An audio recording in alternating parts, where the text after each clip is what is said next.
لله رب العالمين والصلاة والسلام على سيد الأنبياء والمرسلين وعلى آله وأصحابه أجمعين أما بعد فأعوذ بالله من الشيطان الرجيم بسم الله الرحمن الرحيم سورة أنزلناها وفرضناها وأنزلنا فيها آيات بينات لعلكم تذكرون الزانية والزاني فاجلدوا كل واحد منهما 100 جلدة ولا تأخذكم بهما رأفة في دين الله إن كنتم تؤمنون بالله واليوم الآخر وليشهد عذابهما طائفة من المؤمنين صدق الله العظيم۔ قابل قدر بزرگوں اور دوستو، اللہ رب العالمین کا شکر، اس کا احسان کہ اللہ تعالیٰ نے ہم سب کو نماز عشاء کے ساتھ ساتھ نماز تراویح جماعت کے ساتھ پڑھنے کی توفیق مرحمت فرمائی۔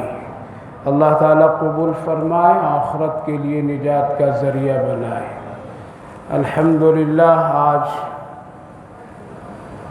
18واں جز نصف تک پڑھا گیا ہے، جس میں بہت ہی مشہور و معروف سورت کی تلاوت ہوئی ہے۔ سورۃ الانبیاء مکمل ہوئی، اس کے بعد سورۃ الحج، اس کے بعد سورۃ المؤمنون اور سورہ نور کی چند رکوع۔ ان ساری صورتوں میں اللہ رب العالمین نے بہت ہی عبرت و نصیحت کے واقعات اور حالات ذکر فرمائے ہیں، لیکن میں اس وقت صرف سورہ نور سے متعلق چند ضروری اور اہم بات عرض کرنا چاہوں گا، چونکہ سورہ نور بڑی اہم اور بڑی بابرکت صورت کہلاتی ہے۔ ہماری معاشرتی اور گھریلو فیملی زندگی کو بہتر اور خوشگوار، شریفانہ اور ایک عمدہ اسلامی تہذیب و تمدن اور شریعت کے دائرے میں رہ کر وہ طریقہ، وہ زندگی جس کو اللہ اور اس کے رسول صلی اللہ علیہ وسلم نے پسند کیا اور صحابہ کرام رضوان اللہ عنہم اجمعین اس پر عمل کیے، اور آج بھی دنیا میں جو لوگ اچھے اسلامی تہذیب و تمدن کے ساتھ زندگی گزارتے ہیں، وہ سب کے سب سورہ نور کے دائرے میں ہیں۔ اللہ تعالیٰ نے ہماری خوبصورت زندگی کو خوبصورت بنانے کے لیے کچھ اصول اور ضابطے بنائے، اس کے لیے سورہ نور کو نازل فرمایا ہے۔ اسی لیے حضرت امیر المومنین عمر فاروق رضی اللہ عنہ اپنے گورنروں کو یہ حکم لکھا کرتے تھے کہ دیکھو، اپنے اپنے علاقوں میں سورہ نور کی تلاوت عام کرو اور اس کی تعلیم لوگوں کو دو، خاص کر عورتوں کو اس کو ضرور پڑھنے کے لیے کہو، یعنی اپنی پوری زندگی کے نصاب میں سورہ نور کو داخل کرو۔ جیسے کوئی آدمی کسی چیز کے فن حاصل کرنا چاہتا ہے تو اس کے فن کو حاصل کرنے کے لیے اس کو کچھ پڑھنا لکھنا پڑتا ہے۔ اگر آدمی ڈاکٹر کے کسی ایک حصے کو، جسم کے ایک حصے کو، اگر اس پر وہ مہارت حاصل کرنا چاہتا ہے تو اس کی کتابیں اور اس کے تمام پہلوؤں پر وہ محنت کرتا ہے، تب پھر اس کی وہ ماہر بنتا ہے۔ تب کہتے ہیں یہ آنکھ کے بہت ماہر ڈاکٹر، یہ دانت کے بہت ماہر ڈاکٹر، یہ ہاتھ پاؤں ہڈیوں کے بڑے ماہر ڈاکٹر، یہ فلاں فلاں، گویا کہ اس پر اس نے بڑی محنت کی، تب وہ اس فن کو فن لایا۔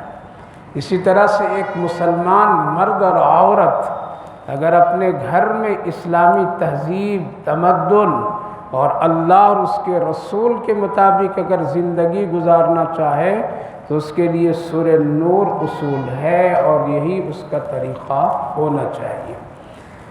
سورہ نور کی نزول کے سلسلے میں ایک بہت اہم واقعات اور تاریخی حیثیت بھی ہے۔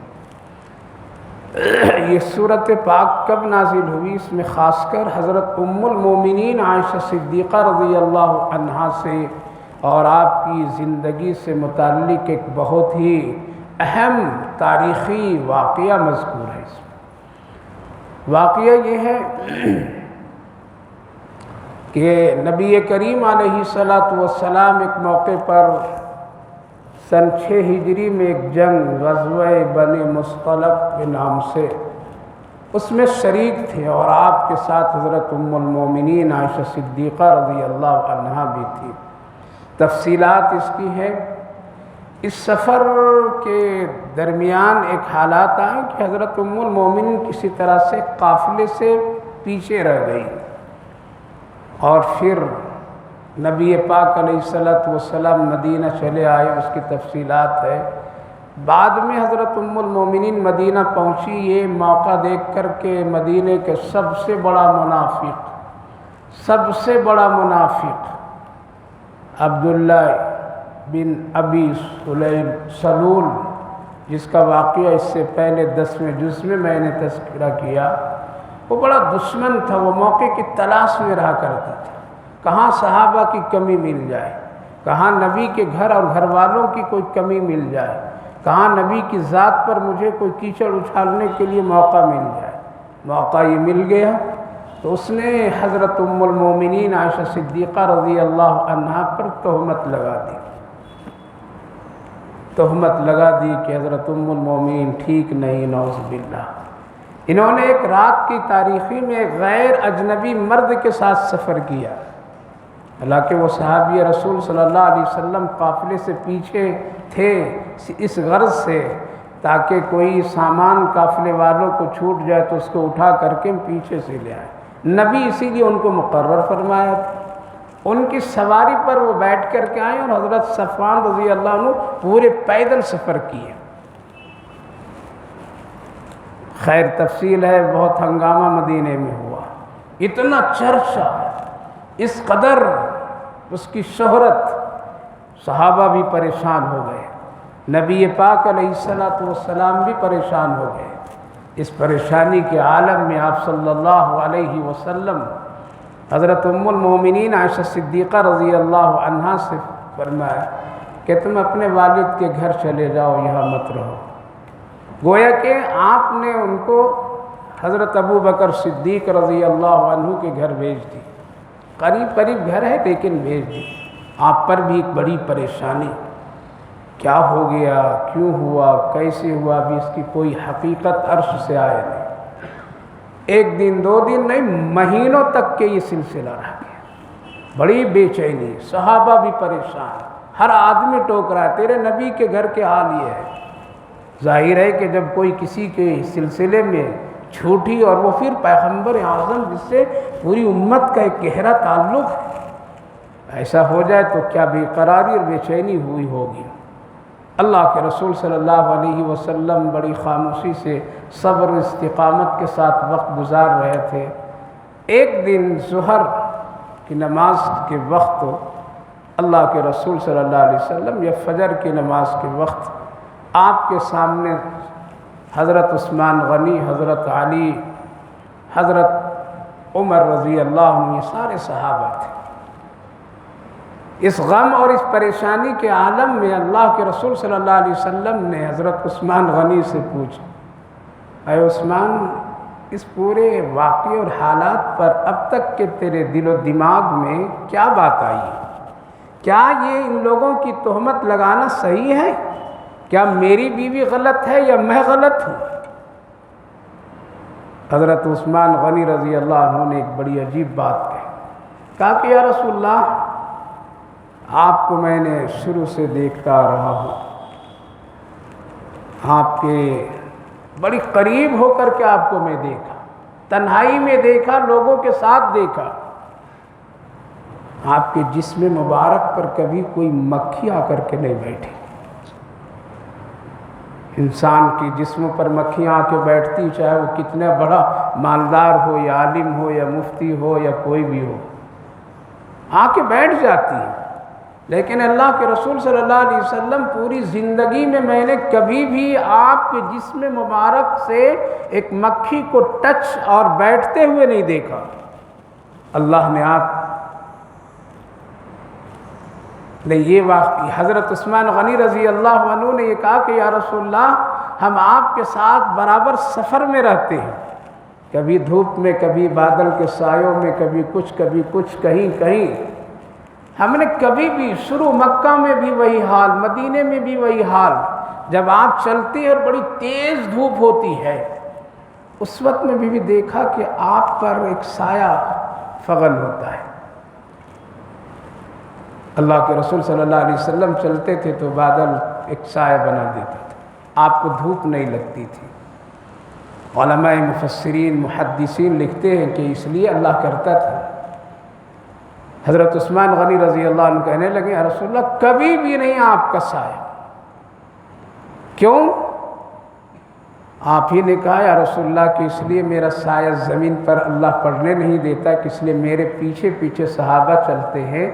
اللہ کو یہ پسند نہیں ہے کہ میرے نبی کے سائے پر بھی کسی انسان کا قدم پڑے۔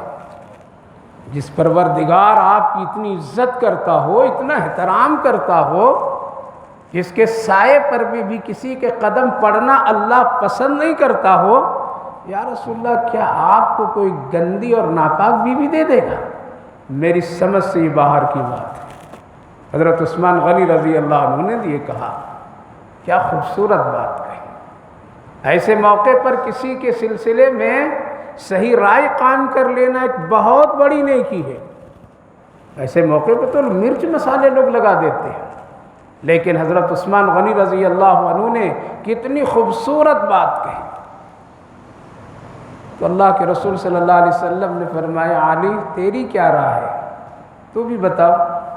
حضرت علی رضی اللہ عنہ کہنے لگے یا رسول اللہ، ایک مرتبہ دیکھا تھا آپ کو کہ آپ مسجد نبوی تشریف لا رہے تھے، آپ جوتا پہنے ہوئے تھے، برابر آپ آتے تھے تو جوتا پہن کر کے بھی کبھی آ جاتے تھے، لیکن اس دن دیکھا کہ دروازے پر آپ کو حضرت جبریل علیہ السلام روک دیے اور یوں کہا کہ اللہ کے رسول آپ کی جوتی میں تھوڑی سی ناپاکی لگی ہوئی، اس کو پہلے صاف کیجئے پھر اندر پہن کے جائیے۔ تو میری سمجھ میں یہ بات نہیں آتی ہے کہ جس کی جوتی میں اتنی سی ناپاکی ہو اس کے لیے اللہ حضرت جبریل کو بھیجے کہ پہلے میرے نبی کی جوتی کی ناپاکی کو صاف کراؤ پھر اندر داخل کراؤ۔ تو جو اتنا اللہ خیال رکھتا ہے وہ آپ کو کبھی کوئی ناپاک بھی دے گا؟ یہ ہو نہیں سکتا ہے۔ کتنی خوبصورت بات، جس کے ناپاکی کی بھی اتنا خیال عرش والا رکھتا ہو، اس کی زندگی میں کبھی غیر اور کبھی تہمت زدہ اور ناپاک ایسی بیوی نہیں دے سکتا ہے۔ نبی پاک، نبی کی بیویاں بھی پاک۔ اللہ کے رسول حضرت عمر رضی اللہ عنہ سے بعد میں پوچھے اللہ کے رسول، اچھا آپ بتاؤ تیری کیا رائے ہے؟ کھڑے ہو گئے حضرت عمر رضی اللہ عنہ، کہا کہ میری رائے پوچھتے ہیں آپ؟ میری رائے یہ ہے کہ میں جب ایمان نہیں لایا تھا تب بھی آپ کو بہت ہی غور سے دیکھتا تھا یا رسول اللہ، خوب غور سے دیکھتا تھا۔ ایمان لایا تو دیکھتا ہی دیکھتا ہوں، تنہائی میں، مجلسوں میں، محفلوں میں آپ کے جسم مبارک پر کبھی بھی ایک مکھی ٹچ نہیں کی اور نہ بیٹھی تھی، اور آج بھی نہیں بیٹھتی ہے۔ کیوں؟ نبی پاک علیہ السلام کی جسم مبارک کو اللہ نے بڑا خوشبودار بنایا تھا۔ آپ کے جسم مبارک سے پسینے نکلتے تھے تو اس میں مہک اور خوشبو ہوتی تھی۔ مکھی تو گندی جگہوں میں بیٹھتی ہے نہیں، لہٰذا اللہ کے رسول کبھی بھی ایک مکھی بھی آپ کے جسم مبارک پر نہیں بیٹھے۔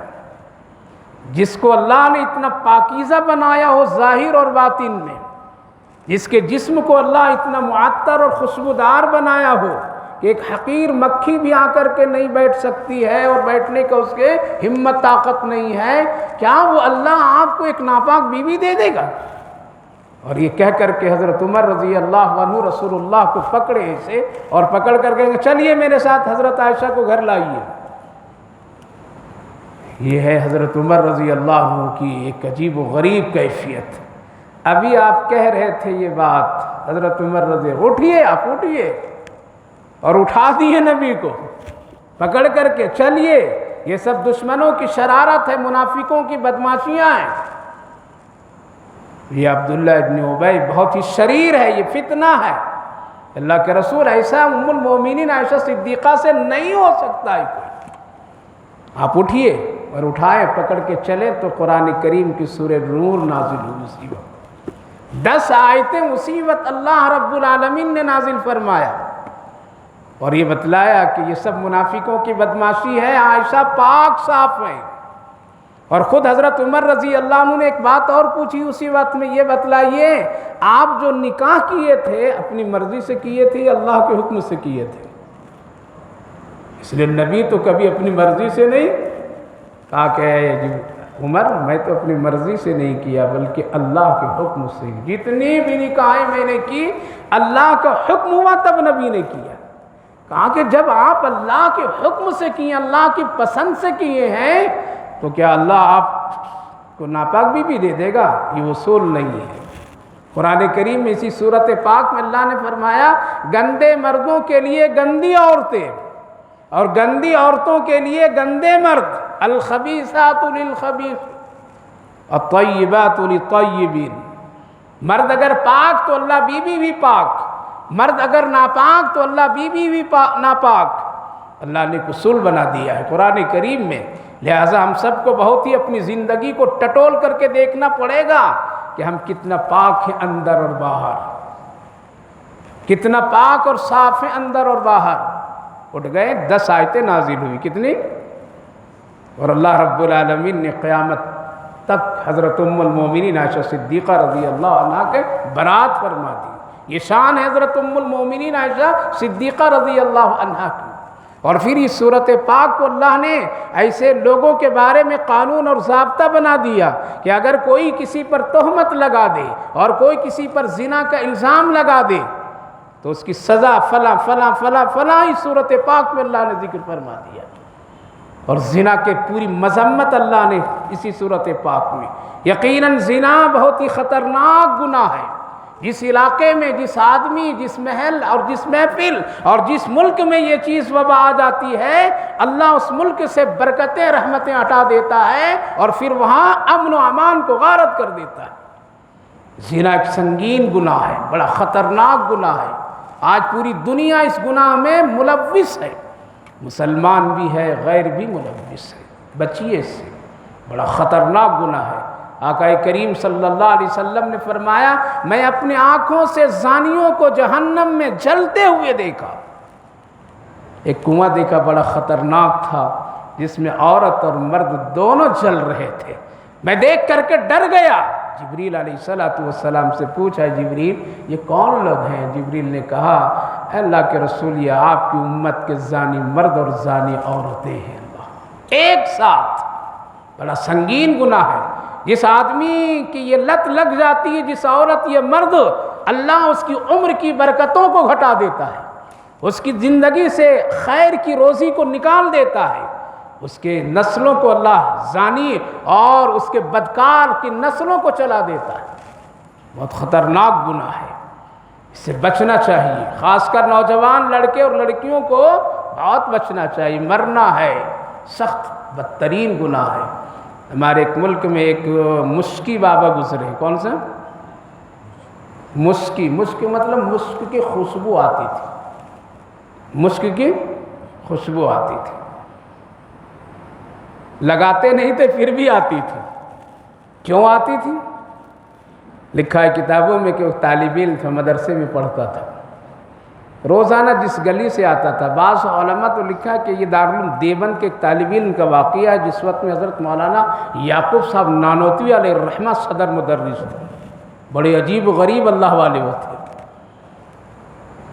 روز آتا تھا جس راستے سے، اس راستے میں ایک عورت اس پر نظر ڈالتی تھی، کبھی عورت نظر ڈالتی کبھی مرد بھی نظر ڈالتے، یہ دونوں بدماش ہو گئے۔ دونوں میں بھی حیا ہے. تو روز وہ نظر ڈالتی تھی اس پر. بڑا خوبصورت وہ لڑکا تھا طالب علم. تو اس کو کیسے پھنسائے, کیسے لائے؟ تو ایک بڑا طریقہ اپنایا اس نے. ایک دن راستے پہ کھڑی ہو گئی اور کہنے لگی کہ دیکھو میری ماں بہت سخت بیمار ہے, اس کو آیت الکرسی پڑھ کے دم کرنا ہے. آج دم میں کیا ہو رہا ہے, کتنے دم والے دم میں ہیں اس وقت, سب پھکانے کے لیے دم دم دم. ارے خود پڑھو نا سورہ فاتحہ, خود پڑھو نا یاسین, خود پڑھیے نا قل اعوذ برب الفلق اور ناس, اور اپنے اوپر 1000 بار دم کیجئے نا. کسی سے کیوں جا رہے دم کرانے کے لیے؟ اگر ایسی ضرورت پڑے تو اپنے گھر کی ماں سے دم کرا لو, وہ اللہ والی ہوگی. اپنے باپ سے دم کرواؤ, اپنے گھر کی کسی باحیا اور با پردہ عورت سے دم کراؤ, اجنبی مردوں سے نہیں. تو بہانہ بنائی نہیں, دم کر دو, بڑی پریشان ہے, بڑی پریشان ہے. طالب علم بیچارہ سیدھا سادہ کہا چلو جلدی کر دیں. اب دم کرنے کے لیے پہنچے اندر تو وہاں معاملہ کچھ اور تھا, معاملہ اور تھا. لہٰذا اس نے دیکھا حالات اور لڑکی کی نیت خراب تھی, جس کی وجہ سے گناہ میں ملوث کے لیے اس نے اس کو تیار ہونے کے لیے کہا, اور یہ کہا کہ اگر نہیں کرو گے تو محلے میں اس وقت میں تجھے بدنام کر دوں گی نکل کر کے. بیچارہ بڑا پریشان ہو گیا, کہا کہ اچھا ٹھیک ہے رک جاؤ ذرا سا, مجھے اپنے تقاضے سے فارغ ہونے دو. تو پہلے زمانے میں بیت الخلاء ایسے نہیں ہوتے تھے, بلکہ ایسا ہوتا تھا کہ دن بھر وہاں نجاستیں جم, اور صبح پھر بھنگی آ کر کے اٹھا کر کے ادھر کہیں پھینک دیتے تھے. ساری ناپاکیاں تھیں. کہا کہ جلدی سے فارغ ہو کر کے اس کو گیا اور پورا ناپاکی اپنے سر پر ڈال دیا. کیا کیا؟ ڈال دیا, منہ میں لگا لیا, چہرے میں لگا لیا, ہاتھ میں لگا لیا, اور آ گیا. اب آپ کیا کرنا؟ عورت کہنے لگی یہ کس بدبخت اور کم بخت پاگل دیوانے سے میں آپ اس کے کر رہی ہوں, ہٹ جلدی سے نکل یہاں سے. دروازہ کھولی اور بھگائی, جلدی سے بھاگ یہاں سے. اب وہ طالب علم جلدی سے بھاگا گیا, جلدی سے نہر میں ڈبکی لگایا, ناپاکی کو دور کیا, کپڑے کو دھویا اور ذرا سا ہوا میں جھٹکا سکھایا تھوڑا سا, اور پھر اسی طرح گیلے کپڑے پہن کر کے جلدی اپنے درسگاہ کلاس روم میں پہنچا. تو اس وقت کا وہ ولی حضرت مولانا یعقوب صاحب نانوتوی علیہ الرحمہ درس دے رہے تھے. جو ہی یہ طالب علم اندر داخل ہوا تو خوشبو نکل پڑی درسگاہ. حضرت نے کہا کہ ارے بھائی کون مشک لگا کر کے آیا ہے؟ مشک ایک بڑی عظیم خوشبو ہے, جنت کی خوشبو ہے. کہاں کے؟ جنت کی. ہم لوگ یہ تیل گھستے رہتے ہیں نا الکوہل والا, اچھی خوشبو لگایا کرو, مسجد میں آؤ تو اچھی خوشبو لگا کر کے آؤ. کون لگایا ہے مشک؟ حضرت بار بار پوچھے, کوئی نہیں حضرت. یہ طالب علم کو مشک کی خوشبو اس وقت میں کون لگائے؟ حضرت سبق روک دیے اس خوشبو کی وجہ سے کہ تو جنت کی خوشبو آ رہی ہے. تو لوگوں نے کہا کہ حضرت یہ جب سے آیا ہے تبھی سے خوشبو آ رہی ہے. تو حضرت نے اس کو بلایا, آؤ ادھر بیٹا, ادھر آؤ, کیا ہوا؟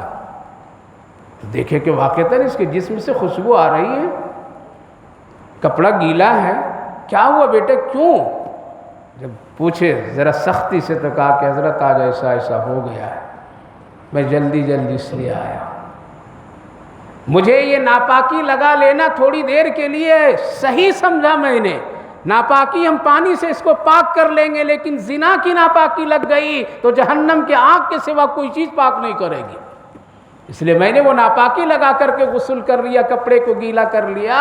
ہو سکتا ہے کسی کی وجہ سے اس زنا اور بدکاری اور اس گناہ عظیم سے بچنے کے لیے جو میں نے طریقہ اختیار کیا اور اس کی بدبو سے جو جسم میرا متاثر ہوا, شاید اسی کی برکت سے اللہ یہ مشک کی خوشبو نکال رہا ہے. اللہ اکبر. پوری زندگی موت تک کے ان کے جسم سے مشک کی خوشبو آتی رہی اور ان کو مشکی بابا لوگ کہتے رہے. اللہ, یہ ہے بچنے کا. میرے بھائی بزرگوں, سنگین گناہ ہے.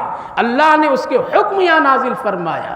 اور اس سورت پاک کے سلسلے میں مفسرین فرماتے ہیں ہر ایک سورت کے شروع میں اللہ کیا فرماتا ہے؟ الف لام میم ذالک الکتاب, الف لام میم را, الف لام را, حامیم طٰ یاسین, کاف ہا یا عین صاد تاسین. اس طرح کے عنوان اللہ قائم کرتا ہے، عنوان۔ لیکن جب یہ زنا کی بات آئی، جب بدکاری کی بات آئی، جب تہمت کی بات آئی، جب لعن اور طعن کی بات آئی، اللہ اکبر، اللہ نے اس صورت پاک میں کوئی تمہید نہیں قائم کیا بلکہ سیدھے کہا سورۃ انزلناہا، یہ میں نازل کی ہوئی صورت ہے، وفرضناہا، اور یہ میرا حکم ہے، وانزلنا فیہا، اور میں نے ہی نازل کیا ہے کیا کہ اگر کوئی غیر شادی شدہ مرد عورت زنا کر لے تو اس کو کیا کرو، اس کو کوڑے لگاؤ،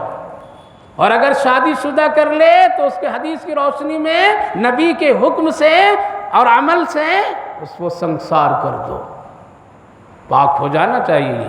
ایک خاتون تھی قبیل غامدیہ کی، فاطمہ بنت قیس کے نام سے، جو رسول اللہ صلی اللہ علیہ وسلم کی خدمت میں آئی اور آ کر کے کہنے لگی یا رسول اللہ زنا ہو گیا، یہ بچہ بھی ہے، پاک کر دیجئے مجھے اس دنیا میں۔ اللہ کے رسول ادھر چہرہ کیے، ادھر کیے، ادھر کیے 4 مرتبہ، لیکن وہ اقرار کرتی رہی ہم سے ہو گیا، پاک کر دیجئے۔ یہ دیکھیے بچہ بھی ہو گیا، کیا کریں، مجبوری ہے، ہو گئی غلطی، اب کیا کروں، پاک یہیں کر دیجئے یا رسول اللہ، محشر کی شرمندگی سے بہتر اس دنیا میں پاک ہو جاؤں۔ اللہ کے رسول نے فرمایا ابھی تیرا بیٹا یہ بچہ جو ہے نا ابھی دودھ پی رہا ہے، روٹی نہیں کھا رہا، جب یہ روٹی کھانے کے لائق ہو جائے تب آنا میرے پاس۔ نبی جان کی حفاظت، چاہے وہ غیر غلط بچہ ہو، چاہے کچھ بھی ہو، لیکن نبی ایک جان کی قدر کیے اور یوں فرمایا جب یہ روٹی کھانے کے لائق ہو جائے تب آنا۔ کتنے دن لگتے ہیں دودھ اور روٹی کھانے میں؟ 2 سال کی فاصلہ، 2 سال میں ہم لوگ کیا 2 منٹ میں ہم لوگ کہاں سے کہاں ہو جاتے چھپ چھپا کر کے ہے۔ ہم نے گناہوں کو بھی چھپا دیا، گنہگاروں کو بھی چھپا دیا۔ 2 سال کے بعد جب روٹی کھانے کے لائق بچہ ہوا تو ہاتھ میں وہ عورت روٹی دے کر کے لائی تاکہ میرے آقا کو یقین ہو جائے کہ اب میرا بچہ دودھ چھوڑ چکا ہے اور روٹی کھانے کے لائق ہو گیا ہے، لہٰذا روٹی دیکھ کھاتی یا رسول اللہ روٹی کھانے کے لائق ہو گیا میرے بچہ، اب تو مجھے پاک کر دیجیے۔ اللہ کے رسول نے حکم دیا لے جاؤ اس کو سنسار کر دو۔ صحابہ گئے، حضرت عمر رضی اللہ عنہ بھی تھے، ایک پتھر انہوں نے مارا تھا تو جو خون کے چھینٹے ان کی طرف آ کر کے پڑا کپڑے میں، تو نفرت کی نگاہ سے دیکھتی ہوئی یوں فرقانے لگے کہ کتنا ناپاک خون میرے کپڑے میں لگ گیا۔ آقا کریم صلی اللہ علیہ وسلم سنے تو یہ فرمایا عمر اس عورت نے اتنی شاندار توبہ کی ہے، اتنی اچھی توبہ کی ہے کہ اگر اس کے توبہ کو حجاز میں تقسیم کر دیا جائے تو اللہ سب کی مغفرت کر دے گا۔ یہ کوئی معمولی بات ہے کہ انسانوں کے ساتھ اپنے جرم کا اقرار کر لینا اور وہ بھی زنا کا اقرار کر لینا، یہ کم بڑی ہمت کی بات ہے۔ اے عمر تم کیسے نفرت کرتے ہو، اس کی توبہ تو اتنی سچی اور پکی ہے۔ میرے بھائیو بزرگوں نوجوانوں عرض یہ کرتا ہوں کہ یہ دنیا ہے، نفس خواہشات ہے، کنٹرول کر لو، نہیں تو کل قیامت کے دن پاکیزگی جہنم کی آگ کے سوا کوئی چیز نہیں کر سکتی۔ اور اگر کوئی ملوث ہے تو توبہ فوراً کر لیں تاکہ وہ اللہ اس کی توفیق دے دے تو پاکیزہ زندگی گزارنا شروع کر دے۔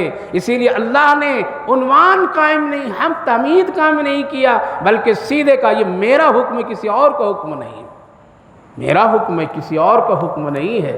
لہٰذا اس کی پوری تفصیلات اللہ رب العالمین نے یہاں بیان فرما دیا اور یہ بتلایا اگر کوئی کسی معصوم عورت یا کوئی عورت اپنے شوہر کو یا کوئی شوہر اپنے بیوی پر جھوٹا الزام لگا دے اور اس کو اسی طرح سے تہمت میں بدنام کر دے، اللہ نے یہاں اس کا بڑا عجیب سخت قانون بتایا، کہا کہ 2 گواہ لائے بغیر دونوں چھٹکارا نہیں حاصل کر سکتے، ایک دوسرے پر تہمت لگانا گواہ پیش کرو، اگر گواہ نہیں ہے تو پھر کیا کرو، کھڑے ہو جا دونوں میدان میں اور ان دونوں میرے حوالے ہوں اور یوں کہے شوہر بیوی پر لعنت کرے اور بیوی شوہر پر لعنت کرے، پھر اللہ نمٹ لے گا۔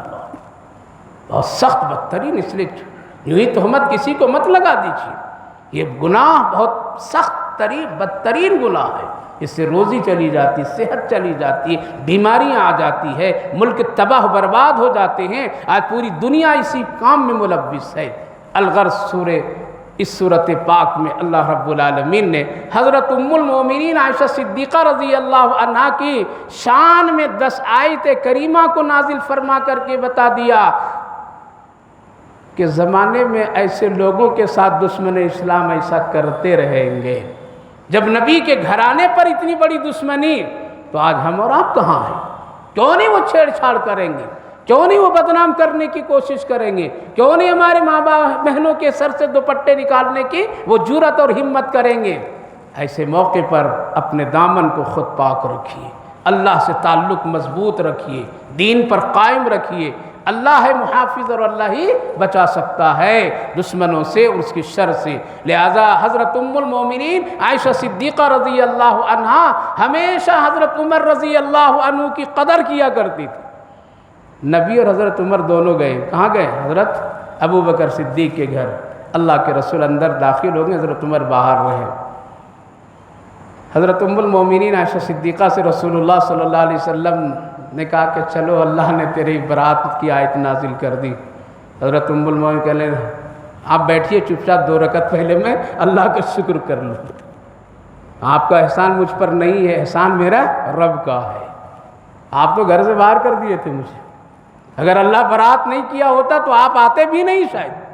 اور اللہ کا احسان حضرت عمر کی رائے اس کے احسان کے انہوں نے میری طرف سے کیا کی ہے؟ بہت ہی سخت اور دلیل اور میری عزت و آبرو کے ہو کر کے انہوں نے ایسی بات آپ سے کہی کہ ایسے موقع پر کہنا لوگوں کے لیے آسان نہیں ہے جو حضرت عمر رضی اللہ عنہ نے بات کہی.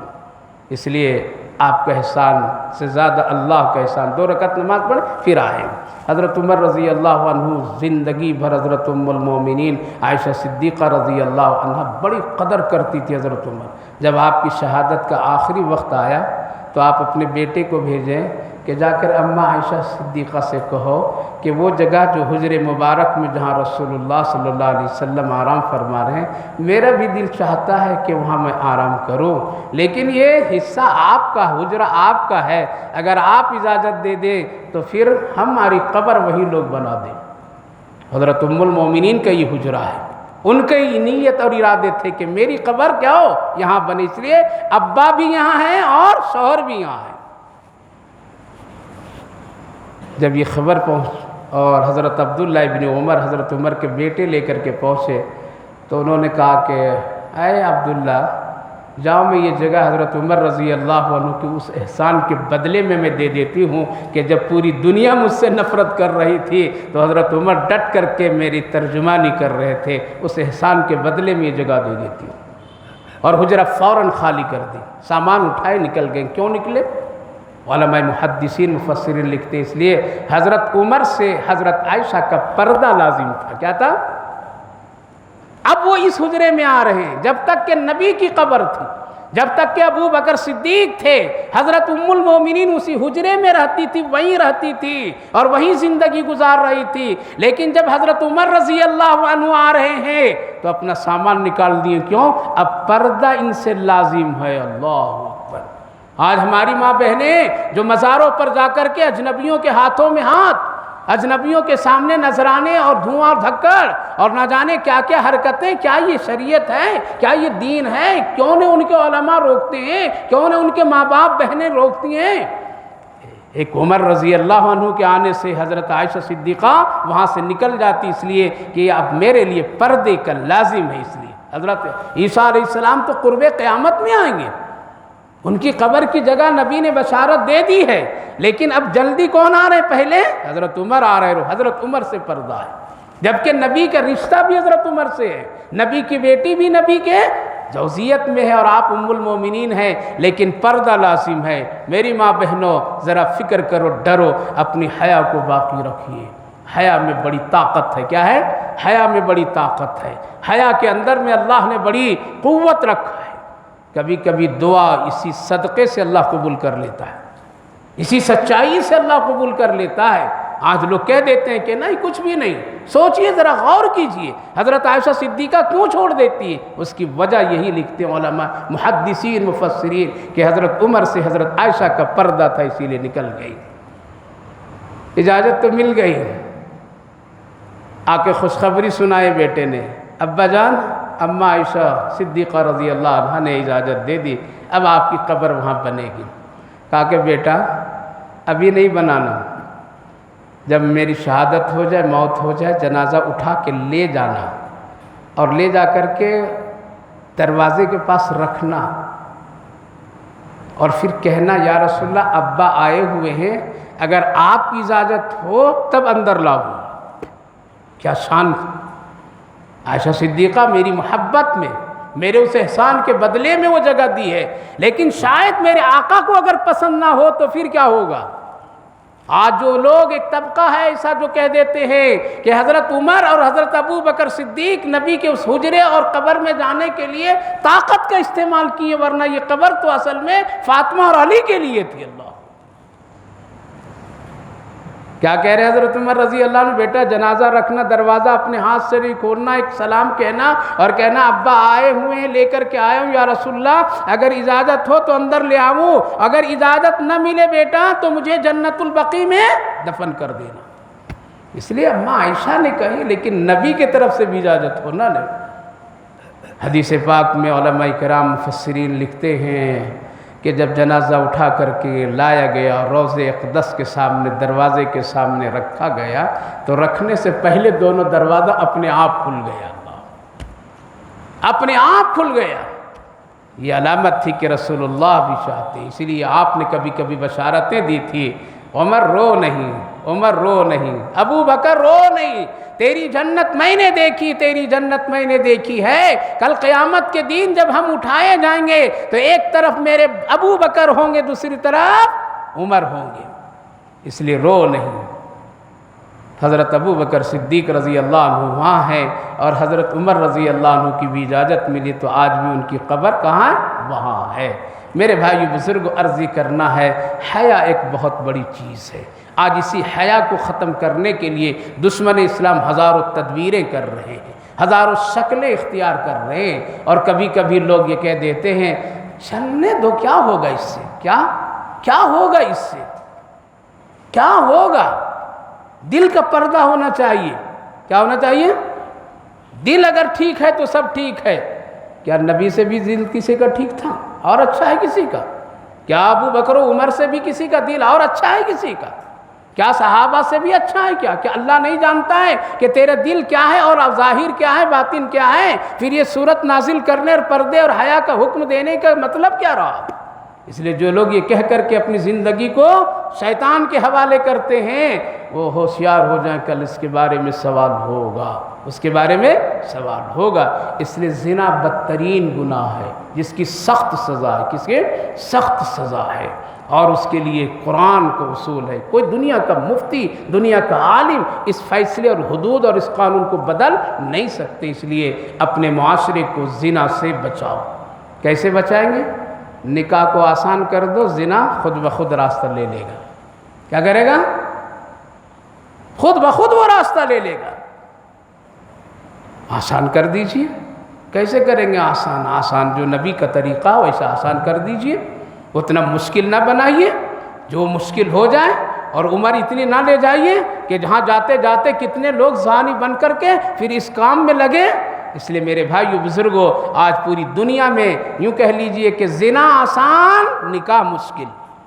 نکاح مشکل۔ جب ہم نکاح کو آسان بنا دیں گے زنا بالکل نہیں ہوگا، یہی وہ چیز ہے۔ اور دوسری بات جو ہے، سب سے زیادہ اللہ سے ڈرنا ہے۔ کسی کو غیر غلط نظر سے مت دیکھو، کسی سے مت دیکھو، کسی کو چھیڑ چھاڑ نہ کرو۔ آقا کریم صلی اللہ علیہ وسلم، بات 2 منٹ میں ختم کرتا ہوں۔ نبی کی خدمت میں ایک نوجوان آیا تھا نا، اللہ کے رسول دل چاہتا ہے زنا کرنا، آپ اجازت دے دیں۔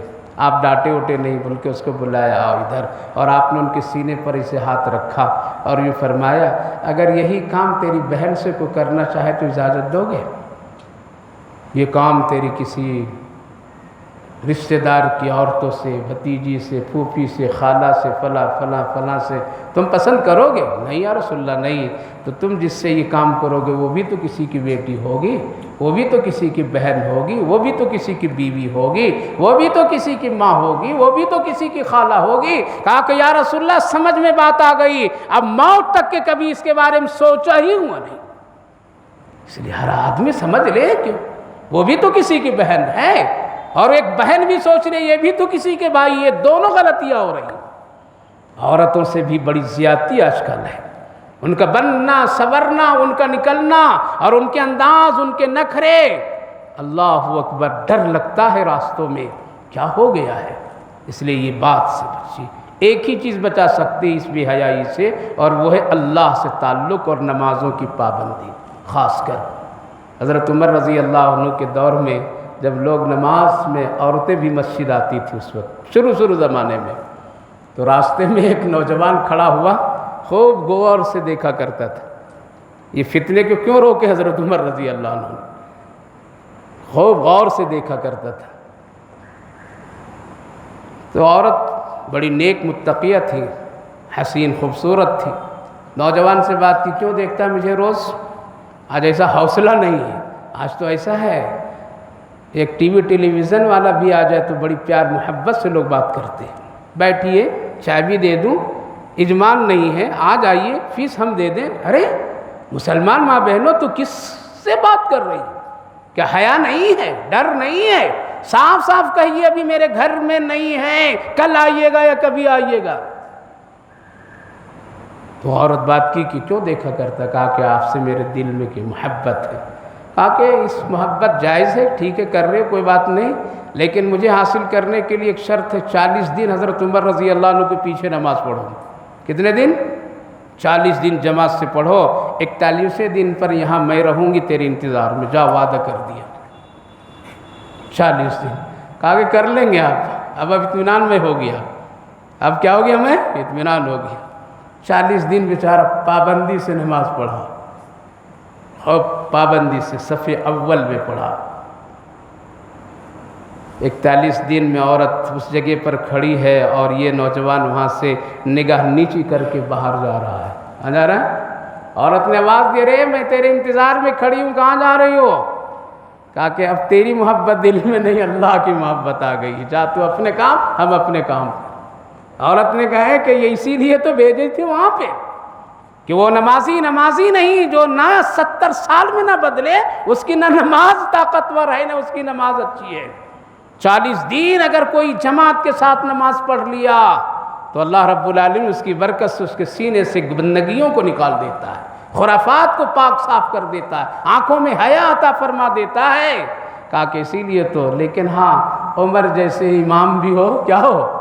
عمر جیسے امام ہو اور صحابہ جیسے مقتدی ہو، تبھی یہ اثرات ہوتے ہیں، ورنہ 40 سال کا قصہ ایسا ہے کہ مولوی صاحب فضیلت میں بیان کر دیے۔ 40 دن اگر میرے پیچھے فجر کی نماز پڑھو گے نا تو ایک دودھ والی بھینس دوں گا۔ کون سے؟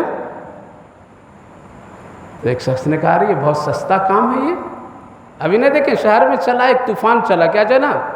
بچوں کو سائیکل دے دیں گے۔ ارے واہ، یہ کون سی نماز؟ 40 دن جو بچہ پڑھے گا اس کو ایک سائیکل چلانے کے لیے دے دیں گے۔ کتنے بچے نمازی ہو گئے؟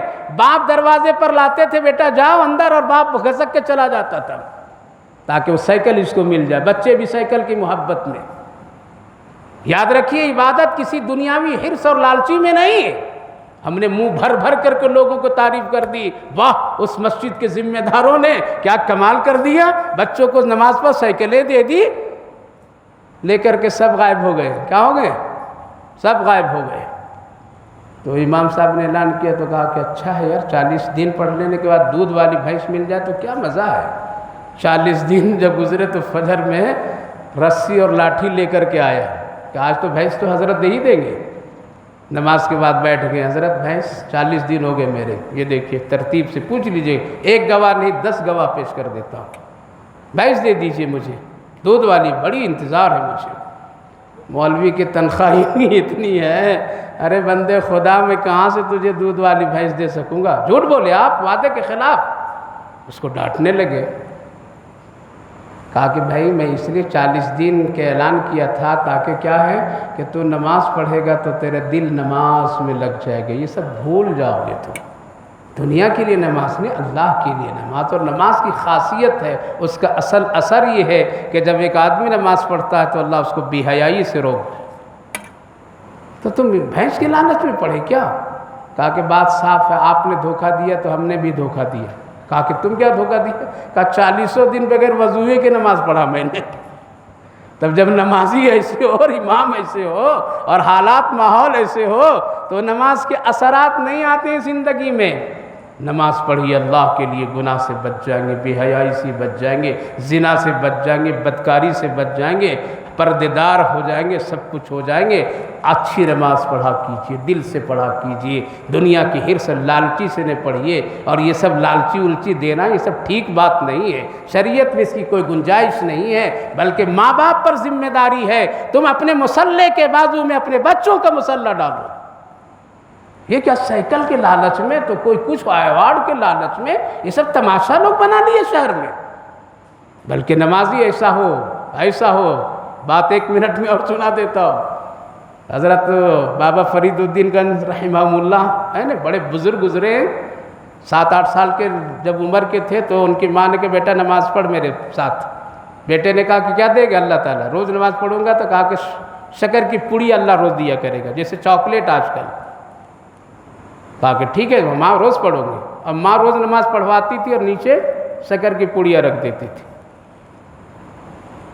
پڑھ رہا ہے بچہ، روز ایک شکر کے پوڑیا، روز ایک شکر کے پوڑیا۔ لیکن ایک دن ماں کہا ہوئی میکے چلی گئی، وقت ظہر پر نہیں پہنچ پا رہی، لیکن خیال ہے کہ آج اگر میرا بچہ نماز پڑھا اور مصلے کے نیچے اگر شکر نہیں ملی تو میں تو جھوٹی ہوں گی لیکن میرا رب اس کی نظر میں جھوٹا ہو جائے گا۔ میں تو یہی کہہ کر کے لائی ہوں اس کو کہ روز نماز پڑھو اللہ شکر دے گا۔ اگر آج نہ ملا تو کیا ہوگا؟ لیکن ماں بھاگے بھاگے آ رہی۔ یہ ہے طریقہ۔ گھر میں نمازی بناؤ، سائیکل اور رکشے کی لالچی دے کر کے مت بناؤ، لیپ ٹاپ دے کر کے نمازی مت بناؤ، موبائلیں دے کر کے مت نمازی بناؤ۔ منائیے اپنے ساتھ میں رکھ کر کے اور پھر اللہ سے مانگیے اے اللہ یہاں تک لانا میرا کام تھا، پکے سچے نمازی بنانا تیرا کام ہے۔ بھاگے بھاگے ماں آ رہی